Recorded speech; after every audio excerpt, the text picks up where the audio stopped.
Estimates show that China's retaliatory tariffs could cost American soybean farmers roughly $5.9 billion in lost revenue.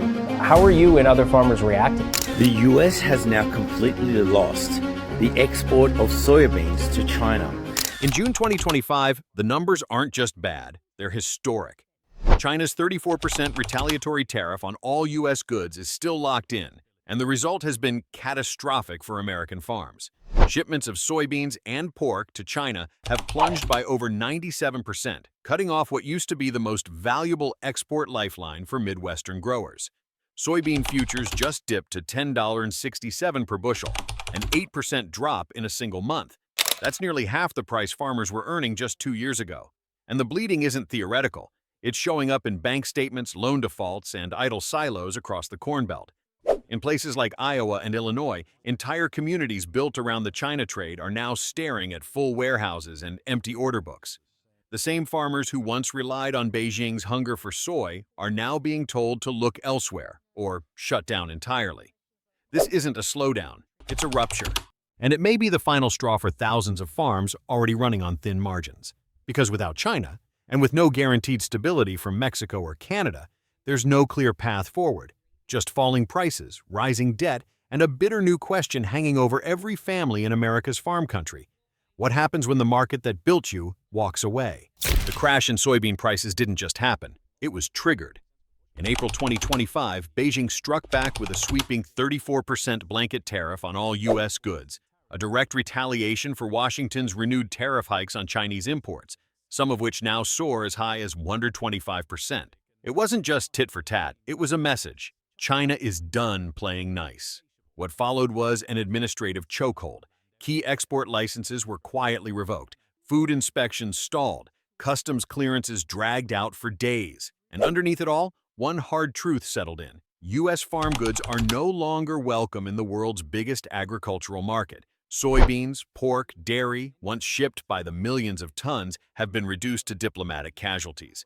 Not banned outright, but buried in red tape, buried in political risk, buried under layers of fees and unknowns that no serious importer wants to gamble on. U.S. farmers didn't just lose a customer. They lost access, credibility, and predictability, all at once. And as Washington escalates and Beijing digs in, every container that's blocked, every shipment that's rerouted, becomes more than just lost income. It becomes a symbol of a trade war that never ended, only metastasized. Across the Midwest, the silence is deafening. In Iowa, Indiana, and Minnesota, regions that once thrived on round-the-clock grain flow, massive silos now sit filled to the brim, their contents unsold, unshipped, and unwanted. For a brief moment, it looked like salvation had arrived. In 2024, Minnesota's soybean exports to Mexico soared by 36%, part of a broader push to replace China with regional buyers under the protective shield of USMCA. Farmers called it a miracle. Economists hailed it as a pivot toward resilience. Grain elevators moved again and bills got paid. But it didn't last. By the first quarter of 2025, those same exports to Mexico collapsed by 16%, dragged down by new fears from tariff threats on dairy and steel. Importers hit pause, shipments were delayed, and the entire alternative supply chain, still fragile and incomplete, started to unravel. Mexico and Canada weren't just customers, they were lifelines, and now those lifelines are fraying. In an emotional testimony before Congress, the president of the American Soybean Association, Caleb Ragland, didn't mince words. "We are asking the administration to suspend all tariffs on Canada and Mexico. These aren't just trading partners, they're survival routes." Meanwhile, costs are piling up. Grain storage fees, pest control bills, missed contract premiums. And the longer the beans sit idle, the greater the spoilage risk, turning million-dollar harvests into millions of dollars in losses. For farmers across the Corn Belt, this isn't just a trade war anymore. It's a slow-motion disaster, measured not in dollars, but in hope drained and futures stalled. When China turned away, Mexico stepped in. By the end of fiscal year 2024, Mexico did what few thought possible. It overtook China as the largest foreign buyer of U.S. agricultural products, purchasing more than $31.4 billion worth of food, feed, and farm exports. Corn, soybeans, pork, dairy once headed for Shanghai, were now rerouted south to Mexico City, Guadalajara, and Monterrey. For American farmers, it wasn't just a surprise, it was salvation. Since 2020, U.S. agricultural exports to Mexico have risen by more than 65%, powered by Mexico's rapidly expanding demand for livestock feed and processed food. The USMCA trade deal played a critical role, offering zero tariffs, reduced red tape, and legal protection for biotech exports like genetically modified soybeans. Midwestern growers called it a miracle corridor. Instead of 30-day waits and geopolitical chess, Mexican buyers paid fast, shipped fast, and committed early. But that lifeline is now fraying. In Q1 2025, just months after this record-setting partnership, U.S. farm exports to Mexico fell by 16%. Exports to Canada dropped 3%, not because of weak demand, but because of growing trade uncertainty out of Washington. In March, the White House floated new tariffs on Mexican steel and dairy, a move that immediately rattled cross-border contracts. Buyers paused, deliveries slowed, trust eroded. On top of that, Mexico's biotechnology stance, particularly a proposed ban on genetically modified corn, sparked fresh trade disputes, threatening soy-based byproduct sales as well. The U.S. responded by launching a formal USMCA dispute panel, and though Mexico backed down on imports, it quietly enacted a domestic ban on GM corn planting, signaling deeper cultural and political resistance that could resurface at any time. Canada, too, is under strain. Ongoing disagreements over GMO labeling and biotech regulation have led to mounting concern that Canadian policymakers may soon take a more protectionist stance if U.S. tariffs continue creeping into unrelated sectors like lumber or dairy. What's terrifying is how fragile those lifelines have become. One policy tweet, one tariff threat, one biotech dispute. That's all it takes. And while some in Washington claim these standoffs are temporary, farmers live season to season, not on political promises. Their debt doesn't pause. Their crops don't wait. Their silos can't hold another year of unsold beans. So the question remains, if Mexico and Canada retreat, who's left to buy?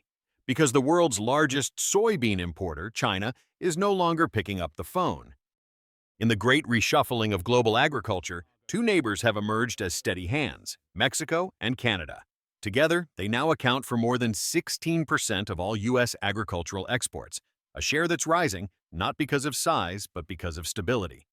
Backed by the USMCA agreement, their proximity, legal protections, and tariff-free access have turned them into the backbone of what remains of American ag trade.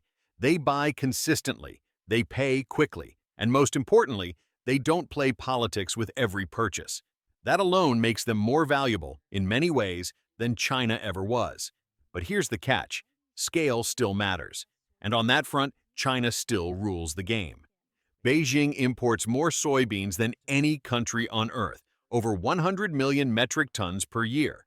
But in 2025, more than 70% of those soybeans are coming from Brazil, not the U.S., because American grain is effectively locked out, not by market forces, but by math.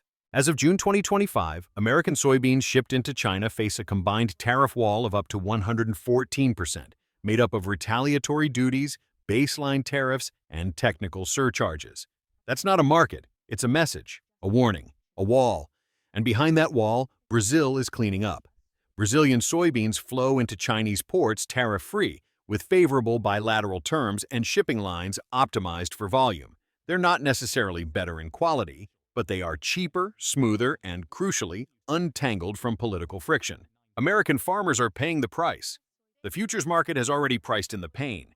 Soybean prices, once hovering above $15 per bushel, have now slid to around $10.67, with fears they could fall below $9 if China's freeze continues and other markets falter.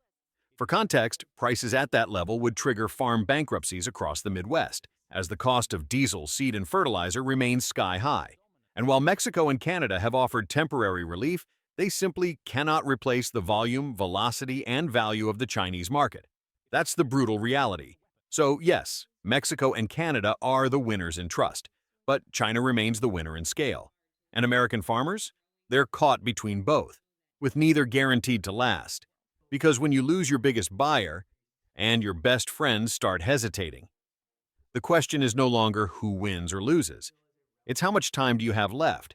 Soybeans are no longer just crops. They're bargaining chips in a collapsing poker game.